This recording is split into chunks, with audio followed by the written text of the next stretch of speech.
Stay connected with the world through WION. Like the page on Facebook. Follow us on Twitter for new alerts. Instagram for videos and images. And the website for the latest news, views and analysis. WIONews.com. World is one.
Hello and welcome to the India Story. I'm Vikram, Chandra, and this is a really big moment for the India Story. Because for the next 24 hours, 48 hours, and maybe after that, the attention of the world is firmly going to be fixed on India. Some of the biggest global leaders have already arrived here. Joe Biden arrived in India a short while back. Rishi Sunak was already in India. Other global leaders are going to be here as well. There are bilateral meetings taking place this evening between Prime Minister Modi and Joe Biden. In fact, that bilateral meeting is supposed to start, well, about 4 or 5 minutes from now, we are told, is when that particular meeting is going to start between Joe Biden and Prime Minister Narendra Modi. But there will be other bilateral meetings today and tomorrow, and then, of course, the G20 Summit. Over the course of the next 1 hour, we are going to be analyzing and trying to understand some of the really big questions around the G20 Summit, the big themes that we really should look at if we want to understand it. And over the course of the next 1 hour, I'm going to have some of the top foreign policy thinkers in India and abroad joining us to help us analyze and understand some of these themes. So what are the themes? Number one, what is the big picture at the G20? What does it mean for India? What does it mean for the India story? What does it mean for the world? Question number two, is there actually going to be a consensus on a communique? So far, the Sherpas have been struggling. They've been struggling to try and reach some sort of a common voice which everyone can agree on. Is there going to be a communique? Will it be a German sense of what people are saying? We'll have to wait and find out. Question number three, or theme number three, are tensions between the West and then Russia-China, the big hurdle at this particular G20. We already know that Vladimir Putin, Xi Jinping are not coming. Two notable absences. Everyone else is going to be here, but those two. So that's something which we have to really think about. And then, of course, perhaps the most important question of them all. Will India be able to get its developmental agenda through at the G20 Summit? We've repeatedly heard it, including from the G20 chairman. Right on this program last week, Amitabh Kant told us what really matters to us is not the geopolitics. What matters to us is the developmental agenda, and to see if we can get that through. So will it be successful? And of course, one final question which we should turn our attention to. Will New Delhi G20 be remembered?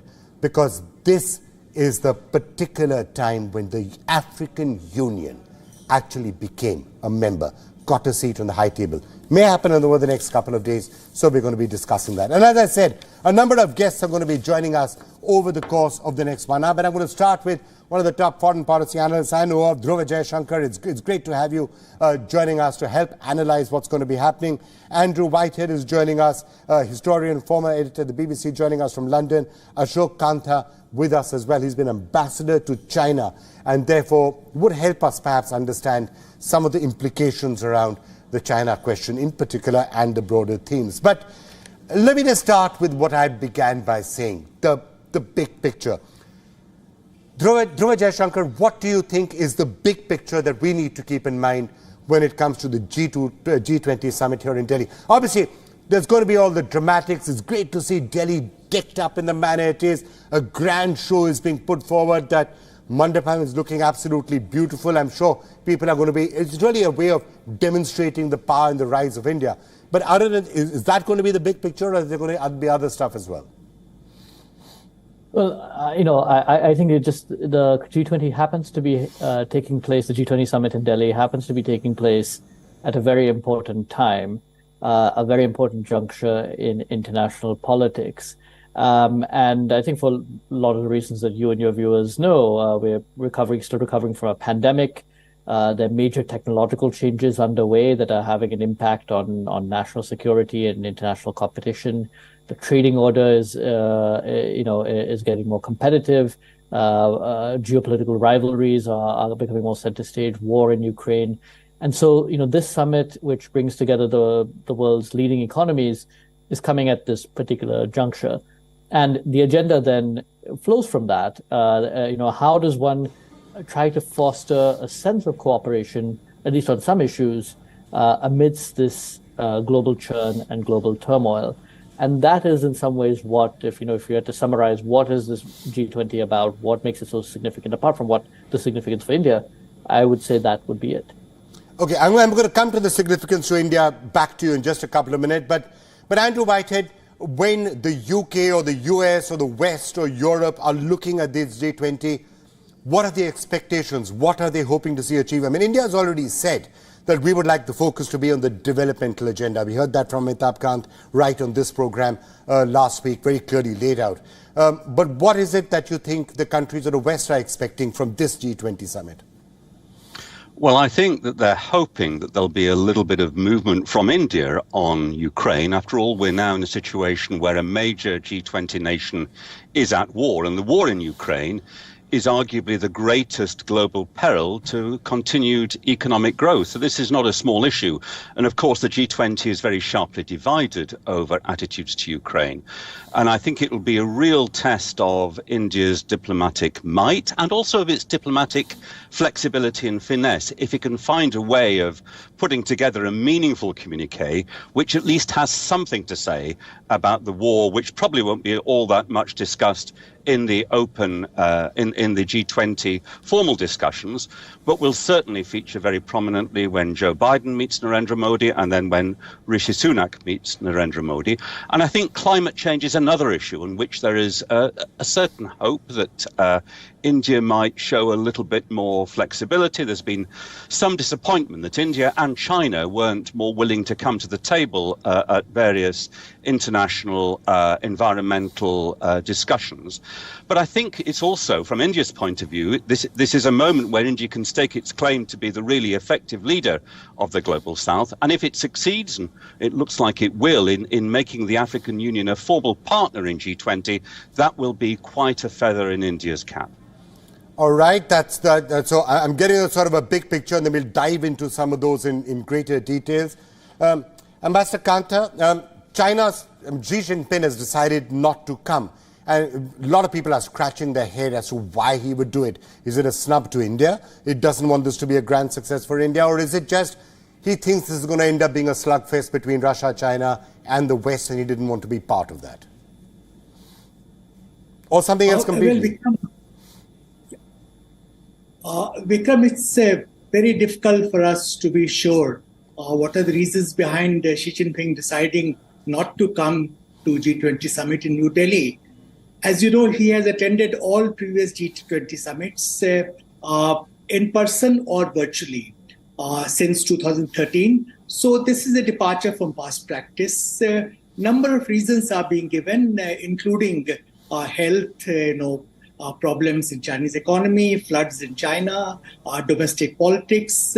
But I believe more than the domestic factors, it's China's current predicament, both in its relations with India, as also the level of discomfort it's facing in G20 as a setting, problems in its engagement with the USA. That explains his absence. As you know, he had traveled to Johannesburg for BRICS Summit. After BRICS Summit, there have been further negative developments in India-China relations, including very different contradictory narratives coming out to countries on what happened in Johannesburg when Prime Minister Modi met with President Xi Jinping, controversy on China's so-called standard map. So there is definitely a kind of signaling to India. All right, but also I think, You're saying something, Ambassador Kanta? I'm saying that it's not just India, but it's also signaling to other member countries of G20, particularly Western countries, and lack of comfort with G20 as a platform compared to much higher level of comfort with but obviously China prefers formats. China prefers formats which it can try and boss around, right? Where it can be the big kid on the block, where it can try and push people around. That's what China always prefers, and therefore I'm not surprised that they would therefore prefer SCO or other such forums rather than G20. But Chandra, let me just come to the immediate issue. We've just seen these images, which we'll play for you again. Joe Biden arriving in India. Let's not forget, as we speak, there's that really important bilateral meeting taking place between him and Prime Minister Narendra Modi. And obviously they have a lot to talk about, not just G20, building on whatever the success of that state visit in Washington is, talking about China perhaps, talking perhaps about whether any room forward can be made on the subjects of Russia and Ukraine. What do you think they're going to be talking about in that room right now? Well, based on the pre-briefings that U.S. officials did before President Biden set off, it was the bilateral will really be focused on primarily on the bilateral agenda, obviously, and there's a lot to take away from Prime Minister Modi's state visit to the U.S. earlier this year. Some of the issues on the table are deeper defense cooperation, some trade issues, ironing out some trade issues, technological cooperation, and so forth. So I think that will be at least the focus of the bilateral meeting, I would imagine, based on what U.S. officials have said on background. But I think going into tomorrow, I think that, President Biden himself has been quite supportive of India's G20 presidency, has seen this as an opportunity to push cooperation with India, including on matters where there's sort of a sharing, a mutual concern and a mutual objective, particularly in engagement with the global South. So that, I think, will feature on President Biden's agenda over the course of the next 2 days. Right. So, Andrew, coming back to what you said, many in the West are going to be looking for and hoping for. Look, let's face it. When it comes to the communique, when it tries to come to consensus, I mean, there's only X amount that India or anybody else can do. It can't force Russia and China to put their names on resolution that they don't want to. Amitabh Kant did tell us that we are trying very hard. The Russians have accepted to some language around paragraph 3. It'll have to be see what can actually be done on that. And maybe a consensus will have to be found, and that's just the way it is. When it comes to the question of climate change, it's very possible that Prime Minister Modi could be doing a little bit of the tough talking and saying, look, the West to some extent has to step up. It's not as if India, or for that matter China, are not doing their bit to try and move to a more renewable future, even though they don't have historical responsibility. So in those bilateral meetings, is that where Prime Minister Modi could be doing a little bit of the talking too and saying, guys, you've got to try and help us get to a consensus out here? Well, Vikram, I'm sure Narendra Modi will be saying that, and I think many people in the West will have some sympathy for that argument.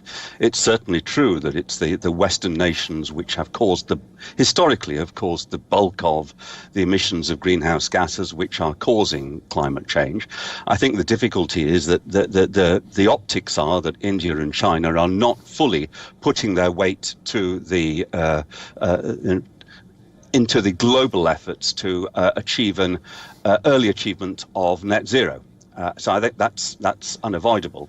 And I think there will be a lot of pressure for India to modify its stand in this regard. And I think, you're right when you're talking about Ukraine and communiques. It's always a matter of finding a form of words which actually glosses over really quite sharp differences. But on climate change, I think there is a case that we all share an interest in actually getting on top of gas emissions, carbon emissions, and achieving net zero. But right. It's whether India will use a form of words which gives the impression that it's part of that joint effort, not standing aloof from it. All right, Andrew, I know you have to leave us now. Thanks a lot for that. I think that subject of climate change and other issues, whatever emerges in that, requires a deeper discussion. I'm going to get you back on that as we go forward. Shankar, before we move to the question of specifically of Ukraine and Russia and what could happen around that, do you think language on climate change could be found? Because essentially India is going to probably most certainly be saying, look, we have done X amount. So has China, so have many countries in the developed world. It's not, India is, for example, ahead of most of the other countries when it comes to what it's actually delivering. The question of climate finance, though, is it going to be possible and assistance and development to other countries which are trying to make a change? Do you think it'll be possible to get language that will satisfy everyone? So I actually would have to disagree with the assessment of my co-panelists there on where various countries stand when it comes to climate change. And I think, Vikram, as you mentioned, I think India has been taking its commitments made in Paris quite seriously. In fact, is doing, by most independent indications, is performing closer to its commitments than most other countries. Actually, in fact, the UK is another country that is doing rather well in that respect, but most Western countries are in fact not. If you look at the investment in renewables, India is actually taking, has the fifth largest installed capacity in solar. It's, in terms of new installations, it's third after China and the US. And if you look in terms of steps that India is making towards climate financing, it's actually quite progressive in many ways. Yeah. So I think there's a very archaic notion that just because India and China oppose certain commitments with regards to the phase out of coal at the Glasgow meeting of the COP, that just because of that India has a very backward, is not making sufficient commitments. Right. And I think the record actually points quite otherwise. The fact is, I think it's not just about words at the G20 summit. I think the real test is whether there can be actual deliverables when it comes to reforming multilateral institutions, including institutions such as the World Bank, to actually channel some of the financing, despite major commitments, they have not actually been delivered upon by the West, to helping countries in the developing world largely, who are both going to be the victims of climate change, who are going to suffer the most from it, and who have the greatest development needs, to actually go through with a development agenda that can meet climate objectives at the same time. And again, despite a lot of talk, that finance has not been forthcoming. So I think the real test will be whether India can use this presidency to channel some of the reform of multilateral institutions, get certain financing commitments, and not just leave it here at this, but actually follow up with this at the COP summit. Loss and damage, by the way, is another thing that has been resisted by the West. Follow up at the COP summit, it'll be part of the Troika at future G20 summits that will be chaired by Brazil and South Africa. That will be the real test. All right. And Andreas Umland now joining us, analyst, Stockholm Center for East European Studies, joining us from Kiev, Ukraine. I'm going to turn my attention to Ukraine and Russia, because I'm sure that's going to be a large focus. But before I do that, if I could just, Ambassador Kantkar, get your sense on the sort of cleavages or the divides that we might find, which we've been noticing at the Sherpa meeting and which we might be noticing tomorrow. Look, there are certain issues on which there's the West and most other countries, in a sense, are perhaps looking at Russia and saying that, would you agree to a certain amount of language? That happens in some areas. When it comes to areas like climate change, that we're just discussing, sometimes becomes the South versus the North. How is this dynamic actually playing itself out? Is it a very clear divide in most areas, or is it sort of fluid in some sense, that you agree with these countries on X matters but don't agree on Y matters? Well, there's no clear divide as such. there is, East-West polarization, especially between China and the US-led West. There is also North-South divide, no doubt about it. But on different issues, coalitions are building. For instance, you refer to climate change. I'll entirely endorse what Dhruv said. Actually, India has done very well in terms of implementation of its NDCs, nationally determined commitments, whereas Western countries have not been able to come up with their commitments on climate finance. But there are other issues like Ukraine conflict, where we would have liked to go along with the Bali template, which was a compromise, which India also helped in drafting. Unfortunately, China and Russia has walked back from that compromise. So that has become a stumbling point now. Let's see how it's resolved. But a whole lot of other issues where we have, going by media reports, continuing our differences, including some of the issues where China has been far from cooperative. For instance, in question of debt distress of developing countries, or millet initiative of Prime Minister, or Vasudhaiv Kutumbakam, or lifestyle for environment. A whole lot of those issues are there. I don't know what's the present state of play. G20 Sherpa Amitabh Kant mentioned that there is, the leaders' declaration is almost ready. I'm sure we'll have a substantive outcome document emerging out of this G20 Okay, summit. what exactly is there in the outcome document, obviously, is something that we're going to take a look at. Andres, if I can just... Major outcome will be AU joining as permanent member. That itself will be something, as a major deliverable of the New Delhi summit. All right. Ambassador Kanta, I know you have to leave us now. Thank you so much for having been with us. Andres Sumlan, let me just welcome you, to this program. Looking at it from the point of view of, you're there in Ukraine right now. What practically do you think can be done at G20 to address the question of the war in Ukraine, to try and see language that could perhaps make everybody happy? Or is that something which is looking more or less impossible right now? Because China and Russia have backtracked from the position they took at Bali. That sort of language is not going to be acceptable anymore. So either you have a communique that is really wishy-washy on the question of Ukraine and the war there, or you will not have a communique at all. At least that's what many of the analysts seem to be telling us.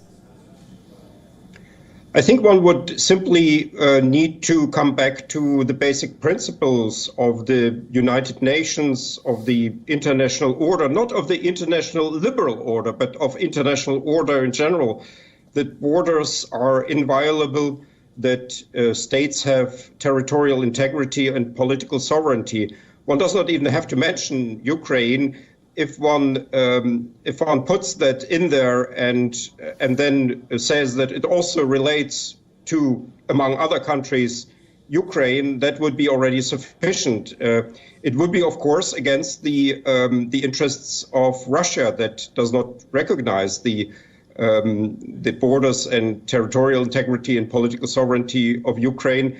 But maybe one can find a formulation that would be generic enough to at least put down again these principles. That is perhaps the best one can achieve at this point. Dhruva Jaishankar, before you leave us, look, frankly, I think all the Sherpas, everyone's been trying for a year to find language. They've been in Manesar for the last 5 days trying to find language. I strongly doubt we'll be able to find appropriate language in the course of a television program that everyone will agree to sign up on. But something like that, is that something which you think is feasible, or do you think maybe we should just reconcile ourselves to the fact there won't be a communique, there'll be some other sort of a statement? No, I don't think we can say at this point. It's being, as of today, things were still in negotiation. So I'm not sure we should be premature about saying that there will be a statement or it won't, and what it would look like. Obviously, I think there is a question of what kind of formulation can be reached. And we did have a consensus that was reached in Bali last year, which India helped broker along with others. But obviously, there's been resistance to that. There've been changes in the ministerial meetings, and I think the question remains as to whether an acceptable formulation can be found. I sense that, certainly it is within the realm of possibility because there is a precedent for it. And all the countries participating have come in with a sort of constructive attitude. So I do think it is certainly within the realm of possibility. But again, this is supposed to capture a sense of consensus of all members of the G20. And again, because there have been resolutions passed at the UN Security Council again, involving many of these same actors, it certainly seems possible that some consensus can be reached. All right, let me now get in Siddharth Tiwari, Senior Advisor, G20 India, Fellow at the Chatham House, speaking to us from Washington, D.C. As Dhruva was just saying, don't write off the possibility that there could actually be language that everyone signs off on. But India is in any case going to be very keen on a certain other set of issues that certainly should come up, the developmental agenda, African Union getting a seat. All of those are being very much talked about, but is that almost a fallback position in case we can't reach a final communique? Siddharth No, absolutely not. Yeah. Thank you for having me. It's absolutely not a fallback position. It is a front position, and let me explain to you why. That both the IMF, World Bank forecasts are saying that for the next 20, 30 years, the global south will provide the bulk of global growth. And so the development, growth of the global south is front and center, not only for global south, but for advanced economies. That if the south doesn't grow, the north doesn't grow. And that is the framework and the mindset that government affairs and leaders are to this. All right, that's really interesting what you said. And if I could just play for our viewers what it was that Amitabh Kant had told us last week on the India story, just before he went into that Sherpa meeting. He did say what India is going to be trying to achieve at that Sherpa meeting, and seeing as we got it directly from the horse's mouth, let me just play one of that for you and then get comments from our panelists. This is what Amitabh Kant told us the effort is going to be to try and achieve. The headline should be about growth and development of the world, because that's what India is focused on. It's about the last mile. It's about citizens. Our presidency has been very citizen-centric, and therefore the impact that it will have on the community of the world in terms of SDGs, in terms of we should not lose track of the basic growth issues, because 1/3 of the world is in recession, 75 countries are in global debt. So our presidency should be remembered for its unique contribution to both the citizens of the world, to growth of the world, which is sustainable and inclusive, and for being the voice of the global south. The Ukraine war is not our creation. For us, being the voice of the global south, to bring all the developmental issues up front, to be, as the Prime Minister said, very human-centric in our approach, and to focus on all our key priorities has been the primary aim. And all through the year, in our ministerials, we have pushed all these issues up front. We have brought them center stage. So that was the G20 Sherpa Amitabh Kant talking to us a week ago on the India story. Andrea Sumlan, I'm going to get both Siddharth Tiwari and Dhruv Jaishankar to react to us, because the agenda, at least from the Indian point of view, seems to be really clear. And Andres, I understand that for Europe, Ukraine is really, really important, and getting a statement on that is really, really important. But as we just heard from the Sherpa himself, from the Indian point of view, you've got to say, for the global south, there are other issues. There are questions around development. There are questions around climate change. There are questions around multilateral agencies. There are questions around having a seat at the high table. Those are also important and deserve priority. Is that a fair position, you think, or will there be some in the West who are not completely happy with that? Well, I would challenge this position, because in a way, for the European countries, most of which are members of NATO and the European Union, the issue of protecting borders and of political sovereignty and territorial integrity is perhaps less salient, because these countries are allied to with each other and to the United States.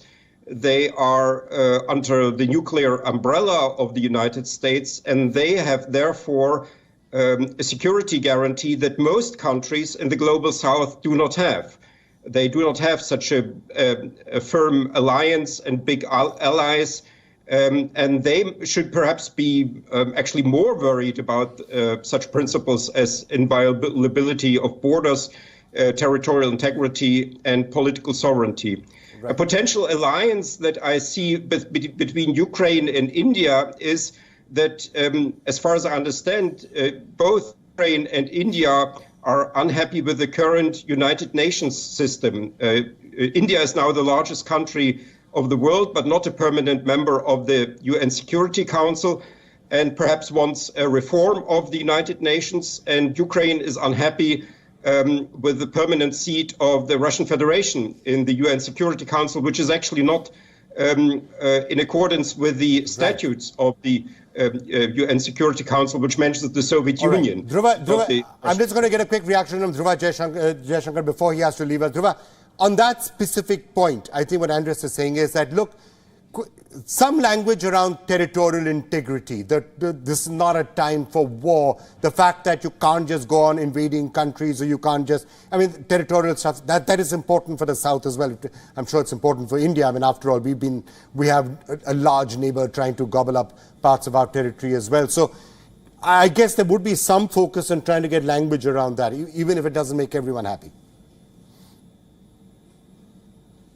No, I mean, look, there will be a formulation, some kind of formulation attempted on that mentions the Russia-Ukraine war. This was done again last year. It's been done in every ministerial, even though Russia and China have dissented on several occasions this year under India's presidency. But I should also emphasize that, India has, when it was a member of the UN Security Council, also emphasized sovereignty and territorial inviolability as well in its statements. So I think that there is that understanding on India's part as well. All right, Dhruva Jaishankar, thank you so much for having joined us with that perspective. We'll try and talk to you again once we know exactly what unfolds out here. Siddharth Tiwari, let me just get you into that particular debate and discussion around, and look, let's face it, everyone knew that India is going to have a real tightrope walk this year to try and match all the various objectives, never completely easy. You were hearing what Andres was saying about that tightrope walk. You can't completely ignore the security questions, because that can affect everybody, including those who are not members of NATO. And yes, there's that developmental agenda that you were talking about and that Amitabh Kant was talking about. So absolutely. Look, just to step back a little bit, if you look at where we are in the last 3 or 4 years, we've had one crisis after another. We had COVID, we had the cost of living crisis, the geopolitical crisis, the climate crisis, the debt crisis. Every indicator on the SDGs has receded. And in this, the challenge for the Indian presidency is that the world doesn't slip into fragmented blocks, because fragmentation will lead to lower growth. It'll be bad for global South. It'll be bad for the global North. There has been, in the midst of all this crisis, there has been one silver lining, and it's something Amitabh sort of touched briefly, and that's been the impact of digital public infrastructure on reaching the last mile, reaching every citizen in every country. And that's an area where India is leading the world, both in the design and the implementation. And in the next decade, the sources of growth will come from digitalization. And if you look at it that way, the global South is well poised to reach the last mile. And it also fights against what I would call is the land fragmentation or political fragmentation. Because technology is neither political and it has no boundaries. Right, I think so. So obviously, Andres, let me just throw that back to you. So obviously, Many interests, many issues will have to be dealt with, and it is a tightrope walk. Do you think the absence of Vladimir Putin and Xi Jinping, the leaders of China and Russia, are not there here? Is there a major signal in that? And paradoxically, does it make it easier to push this entire dialogue or a process of trying to get somewhere? Does it make it easier? Does it make sure that things are not completely overshadowed by China trying to be obstructionist or by Russia? So maybe G20 is Carry on, Andres, if you could answer that, then I'll come back to you, Mr. Tiwari. Yeah, Andres Sumlan. Yes, maybe these are two, I would say, revanchist powers who want to change borders, who want to change the current situations of their territories, and maybe in that way it may be actually good for this meeting if the heads of states of these two countries or the formal or informal leaders of these countries are not there. But of course that it also downgrades then in a way the G20, and the suspicion what one has here is that China and Russia actually want to downgrade the G20 and want to upgrade other structures like the Shanghai Cooperation Organization or the BRICS group. So I think it's an ambivalent situation, but in any way, I think one should make most of it as it emerges now. All right, that's a really interesting perspective, Andreas. Thank you for being with us. Mr. Tiwari, you were saying something, if I could just come back to you. On that tightrope walk, the absence of Xi Jinping and Vladimir Putin, what sort of an impact is that going to make? So, look, if you look at where China is today, China is completely dependent on the global economy. Growth in China is declining. It's below 5%. That's a historical low. The buffers have been used up. The room to maneuver is less. And if external markets shrink, that will make it even more difficult for China to rebound. So whether a leader attends or not, the reality is that China is as dependent on the global economy today as it was in the heydays of globalization, and China will need to interact with the rest of the world. And so I see no way out, barring very low growth if China chooses to go that way, for China not to be part of the global system. And frankly, Russia is in a similar position. It's in the midst of sanctions. You can see what has happened. The ruble has fallen, growth is low, and Russia is dependent on the global economy. Let me just get another voice in to talk to us about that. Riva Ganguly Das joining us, former Secretary East of the Ministry of External Affairs. She's been Ambassador, of course. Ambassador Das, thank you for being with us. We've been looking at this from multiple perspectives of how people are looking at it. We were looking at the European view, British view. But when you look at the East, how do you think countries in the East and other countries in the South are going to be looking at G20? What are their expectations? What would they like to see achieved over the next couple of days? First, thank you for inviting me to this program. I think India has, right from the beginning, made it very clear that it wants it to be a voice of the Global South Summit. And the geography that you mentioned mostly has the countries from the South. So there is a lot of expectation. And India has taken the very unusual step of bringing in the global voices of Global South right at the beginning of its presidency by hosting the Global South Summit, where 125 countries participated. Also, what is very significant is the invitation to the guest countries. And if you see the countries which have been invited, and I would like to particularly speak about Bangladesh, Sheikh Hasina has just met Prime Minister Modi, and, a very special neighbor for us and a country where our policy of neighborhood first, Act East, and in a sense, our outlook to Indo-Pacific, all of it sort of converges there. And it's a very, very special relationship. And, so the voices of these countries are being represented in this G20, and which India has very specifically said that it is a human-centric growth which it is looking for, and growth the sustainable development goals, where we are missing out on the goals, which because of COVID, after effects of COVID, and then a lot of development assistance is going to the Ukraine. So these are all issues which directly concern the global South, not to mention climate change, women-led development, and environmental issues. Right. Now, on that note, Mr. Tiwari, let me just come back to you for one last view.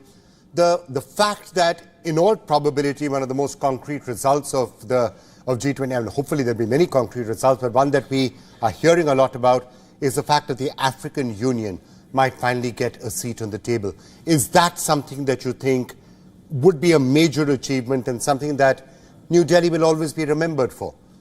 Africa getting a long-deserved seat at the high table.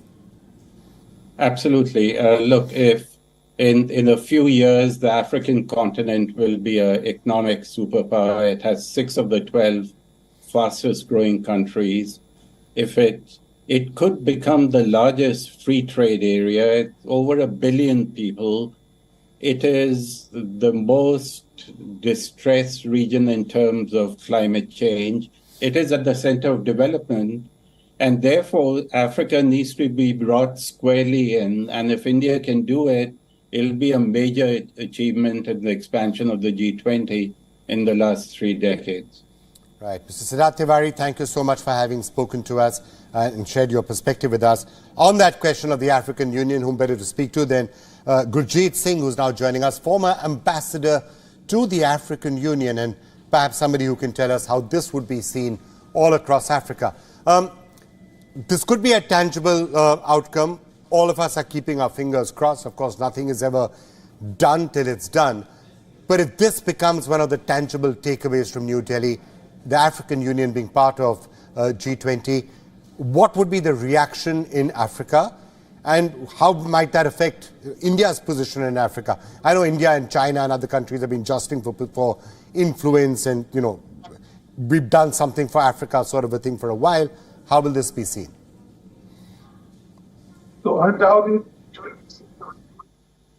it has already drawn very positive comments, because nobody has ever taken Africa to the global stage except India. Please remember the Bandung Conference 1945, the non-aligned movement 1961. It has always been India which has been a partner of Africa in its place at the high tables.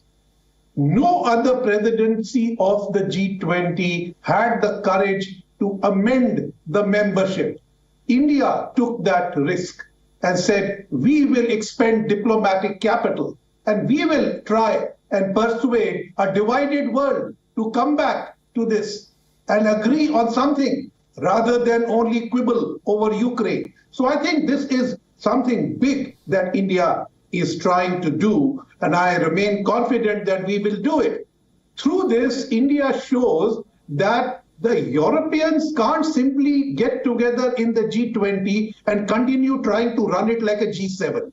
We need much better results. We need delivery of promises, and we need fulfillment.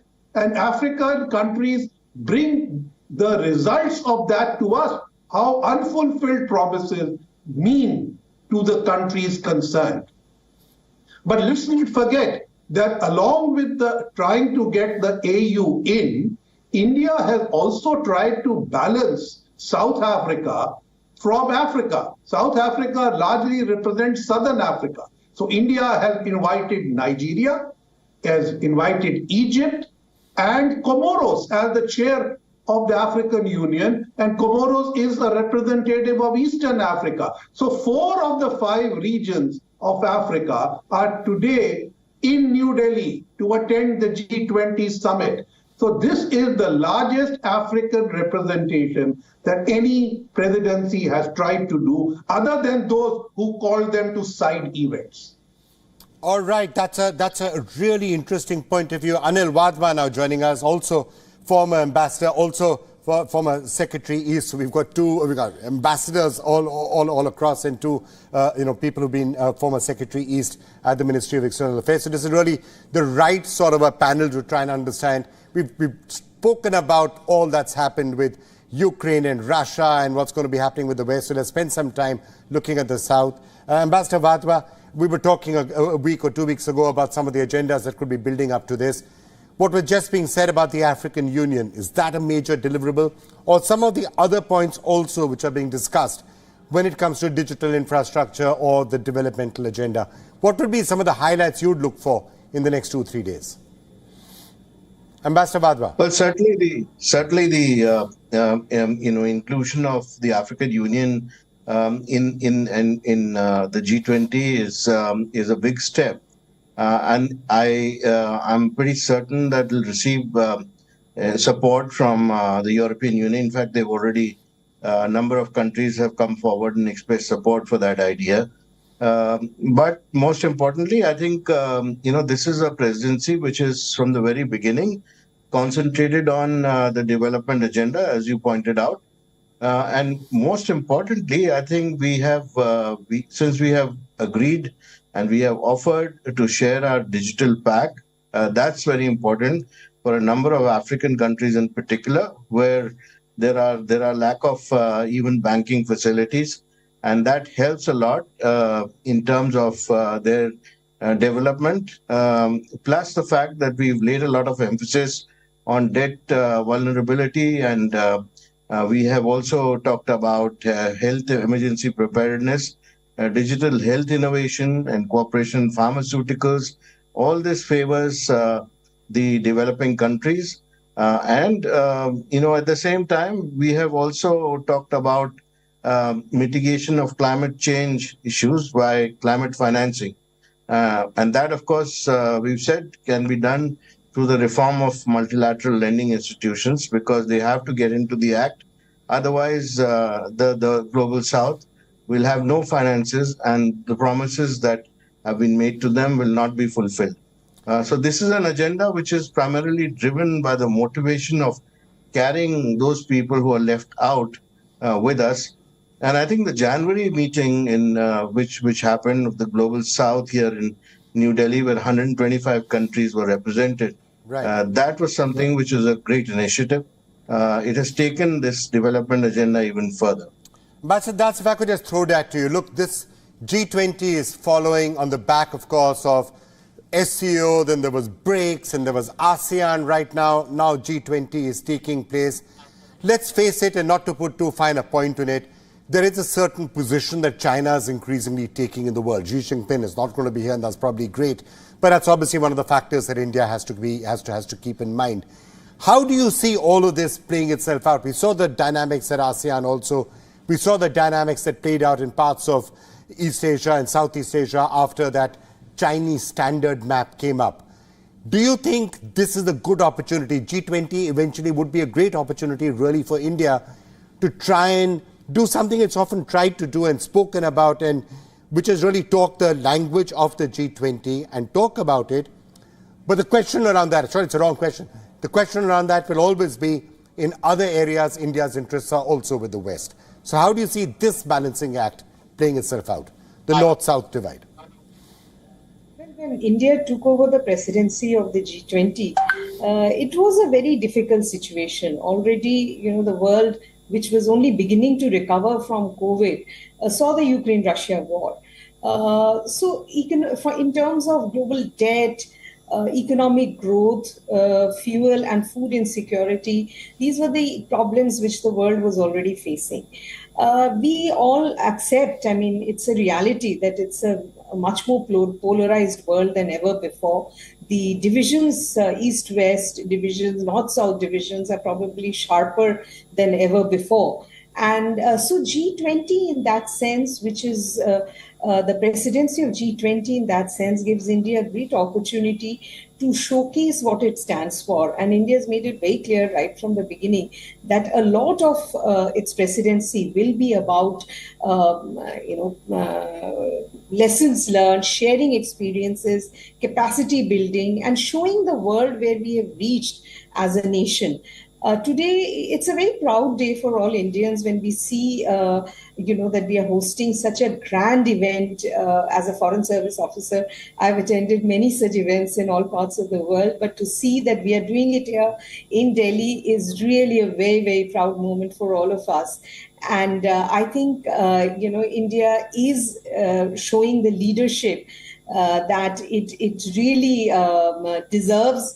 It's in terms of its growth, in terms of, at multilateral meetings for years together, we've seen how India's voice is heard and, how we determine a lot of the negotiations are determined by India's position. So this is really a very action-oriented G20. And I think I have absolutely no doubt that the joint communique, whether we get a joint communique or we get a chairman's statement, we'll have plenty of deliverables for the G20 nations to work on. And then there are these various other outfits at which these are then acted upon. So I think India has kept the practical aspect of the grand ideas very much in focus. And I think it will be a G20 presidency which will leave its mark on the history of G20. Right. If I could turn back to you, Ambassador Gurjeet Singh. Let's turn our attention back to Africa, because the message being given to countries like Africa would also work perhaps in Latin America or other countries of the global south. India has often tried to say that our approach is very different to the Chinese approach. China will build infrastructure projects for you, get you into debt, and then you're going to be in a debt trap, and then you're going to be struggling how to repay it, and then China will take over assets. Let's face it, that's what China has been doing. At least subtly, a lot of what seems to be said. We've been seeing these absolutely fantastic images from the Mandapam, from, for example, showcasing digital infrastructure and saying, this is the sort of a thing that India can share with you, and it's not expensive. You don't have to pay us a lot of money. You're not going to get into debt to us, and you don't have to actually be pledging your assets. Is that going to be the sort of a subtext to a lot of what is being said to countries like the representatives from Africa? Thank you. So certainly, I think today and tomorrow and day after are absolutely great days in our lifetime, as Riva said, as Foreign Service officers. This is the biggest collection of big powers in India ever. So I think this is truly a momentous occasion. Now, can we take the momentum of this occasion to really change the lot of the global south, particularly in Africa? And what you have said, yes, the digital public goods is something that can help many developing countries. I was in Jakarta just the other day for the Indo-Pacific Forum, and everybody was buzzing us about this aspect alone and saying what could have taken 50 years to have financial inclusion, India has done in 7. So I think this has made a big impact. And also, the pace at which India continues to grow is impressive. So most people today look for technology and economic cooperation, and they know that India is a benign power, and India will not impose conditions. It never has on Africa or on others. Right. But the problem that remains is, how do we protect the portals of the big discussion forum, whether in the UN or the G20, from crisis like Ukraine? Now, frankly, if our friends in the G7 had not emphasized it repeatedly and let it be, there would not have been this doubt about a leader's communique or not. Similarly, we also need to see that unilateral sanctions also make a big difference. All right, so how can we acknowledge that? Right, I think we are flat out of time, so we're just going to have to leave it there. Tomorrow we'll be back to try and summarize everything that happened. But maybe in just 30 seconds, Ambassador Badwa, you can leave us with some parting thoughts. Look, you're talking about it being a proud moment. I have to say, in my career as a journalist, been to many events, been to Davos 15 times. I have to say, both the Bharat Mandapam, the convention center, the sort of infrastructure that exists, actually a matter of some pride to see all of that happening right here in India. But of course, that's the imagery, that's all the spectacle. Actual work has to be done to also keep it going. Any last thoughts from you? Big headlines to keep in mind for the next 2 days. I think India has worked very hard on this in its presidency and organized a number of excellent events, a number of meetings that have been held, the 15 ministerials, all of them have come up with excellent recommendations. I just hope that this presidency, at the end of it, is satisfied with a New Delhi declaration, which is adopted by consensus. If not, as Riva said, we still have a chairman's statement, which will have a lot of deliverables for the future for G20. All right. I'd like to thank all of you so much for joining us, Ambassador Das, Ambassador Gurdeep Singh, Ambassador Wadhwa. Thank you all so much for having been with us to shed light on what we should expect in the next couple of days. And that's all we have time for on the India story this week. But we will, of course, continue to closely track the actual outcomes of the G20 and see where that builds up and feeds into the India story going forward.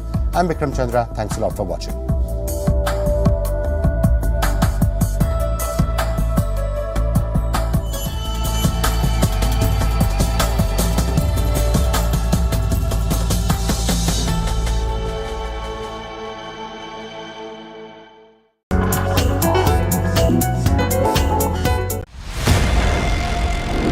It's easy to tell you a flat story. It's easy to show you what's happening around the world.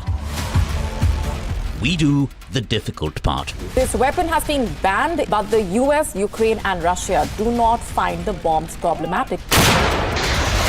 We also tell you why what's happening. A new drug is making a difference in the fight against Alzheimer's. This medicine helps slow down a patient's cognitive decline. We look beyond the text. We give you context. Is China preparing for a war in the Himalayas? And tonight, we come to you with some proof. Hypocrisy is stunning. Do leaders mean what they say? Do they ever say what they mean?